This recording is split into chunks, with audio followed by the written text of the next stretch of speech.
Hi, Keith here from North 40 Fly Shop. Booby Flies. Well, there's kind of a love-hate relationship on this. I think I've mentioned that before. Not even myself, I should say, is that I didn't really kind of take them serious until I finally started using them. And they're very productive. Not all the time. Depends on the colors, depends on the application. But when they are working, they work extremely well.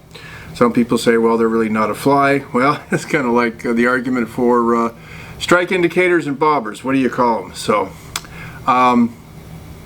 they're a simple fly to tie. You can do them in a variety of color. This one here is what I call the black cat. There's another fly out there called a black cat, similar in design and stuff. I just try to simplify it, put the appropriate material on there, the booby eyes.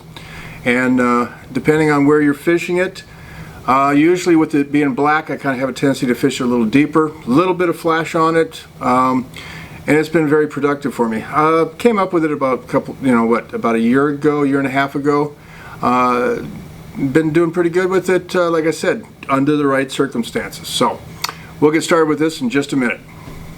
Alrighty, here's what we got here. I'll give you a little better look. You can see the little bit of flash on the bottom, a little bit on the tail area. So let's get started. So for a hook, we're going to use one of our NUs, and we're going to do it in a size 10. And this one is a nymph, heavy long shank. Some people do them in a little shorter shank, but I kind of like this one a little bit better. I was using something similar to that until we came out with our own, and these are really strong. So when we start this, we're just going to start a thread about an hook eye width back, and we're just going to take this all the way to the end. And the thread we're using is what is this? This Ultra Thread UTC 70 denier.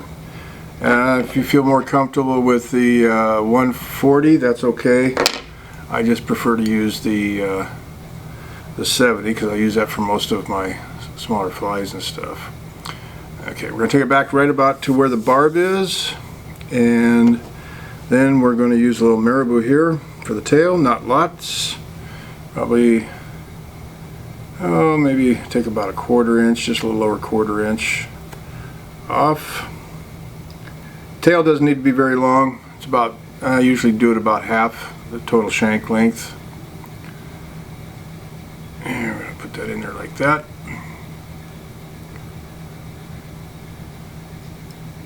And the type of marabou you want to use, that's up to you. I still like to use that woolly bugger marabou for most of my flies, for leeches and that kind of stuff. And we're gonna. The important part here is to keep your body even. So I'm gonna wrap over this. And sometimes you might have to unwind your thread. Just spin it counterclockwise so that you get a nice flat layout. Don't worry about it if it isn't completely covering up all of that. It will be covered up eventually.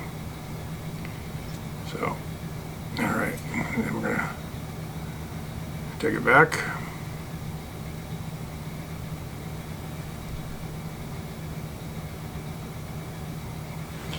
And for the flash in the tail, we're going to use some of the lateral scale, which is what I like to use. We're going to take 2 strands.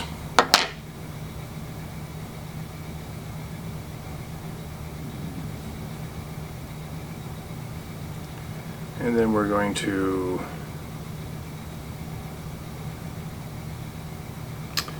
double them.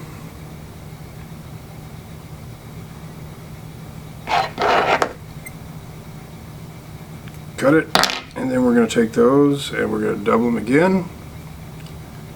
That'll give us 8 strands total.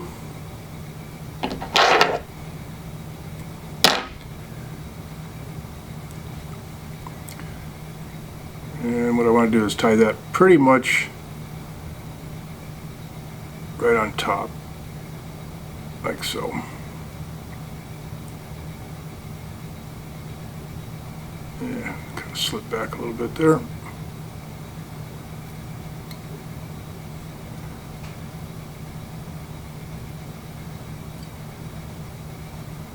That's about where I want it.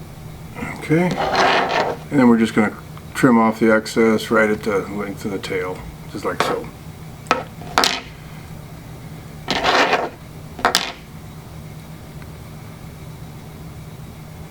Again, we're just going to advance our thread all the way forward. That way we keep our body nice and even.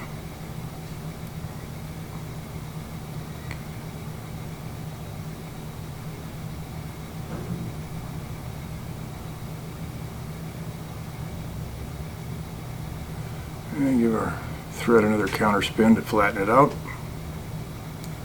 And we're going to go back to the tail again. And I might as well get rid of that little fuzzy right there. Alright, for the body, we are going to use some Opal Mirage Tinsel from UTC, medium size. I already got a piece cut off here.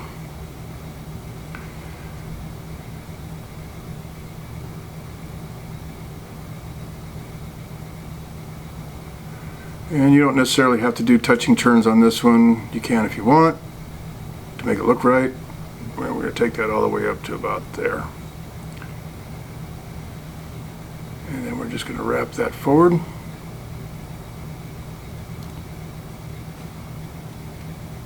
And you're going to do touching turns of your tinsel, kind of overlapping a little bit to try and cover as much of that as you can. There we go.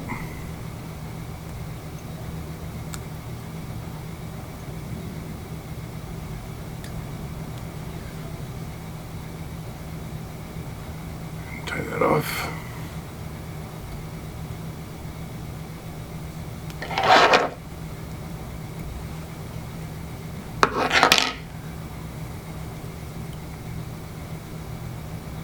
Flatten that out a little bit. And then I'm going to go ahead and advance my thread a little bit forward now to the eye, kind of fill in this gap a little bit, straighten that out, take this back, and we're going to come in right about there. Alright, so since we got the tinsel on there, and we all know how sharp sometimes trout teeth can be and they like to cut things, we're going to just lightly put some Loon Flow on there, just to kind of give that some extra protection. Hit that with our UV light.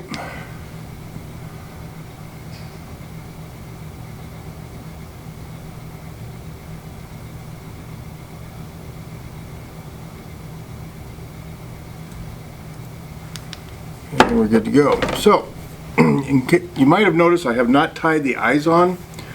I saved that for this particular pattern at the end because I'm going to show you here in just a second. So, I'm going to take our marabou again, and we're going to tie our wing in. And we're going to do a little bit more, just a little bit more than what we used for the tail.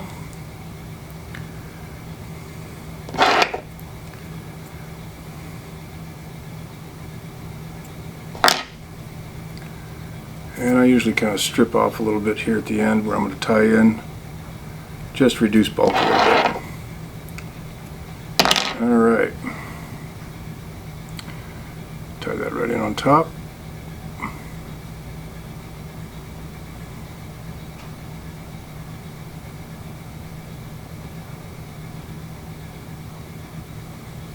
And then the other thing I like to do is pull that up. Do a couple of wraps behind it. That just kind of helps keep it up a little bit. And then, you know, they always say don't cut marabou. So what we're going to do is we're going to pluck it to length, excuse me.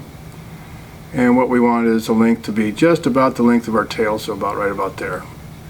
So just kind of pinch it with your fingernails, give it a good pull, and that's all you need right there.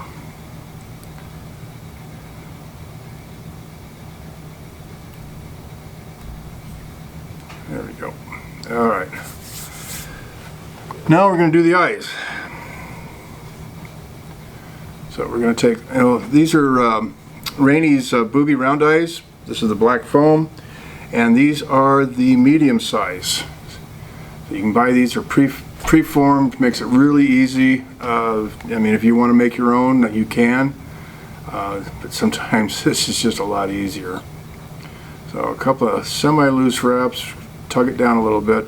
We're going to turn it. We're going to line that up just kind of, so we're just a little bit behind the hook eye. Come on, get in there. There we go. And then we're just going to figure eight it a lot. And periodically give it a good tug. Just remember, this is 70 denier, so it's not going to take a lot of abuse.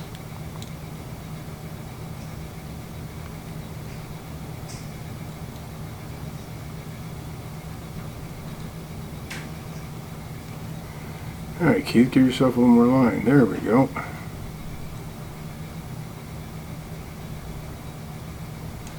One, cinch it up a little bit like that.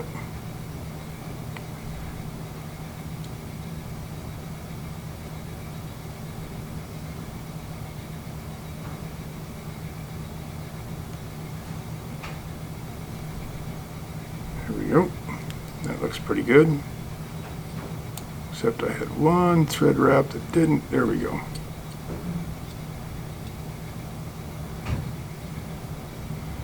And you could use 140, like I said, if you feel a little bit better on securing this down a little bit tighter. Alright. I got that about where I want it. We're going to whip finish this off.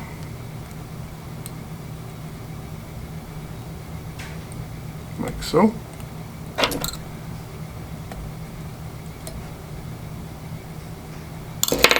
And just to kind of secure those eyes in place a little bit better, a couple things you could do. You can go ahead and use some super glue in there. Since I don't have any with me, one of the other things I'll use is, of course, is that Loon UV Flow. Take my bobbin, put a little bit on there, coat that underside pretty good, and that'll help secure those eyes right where you want them.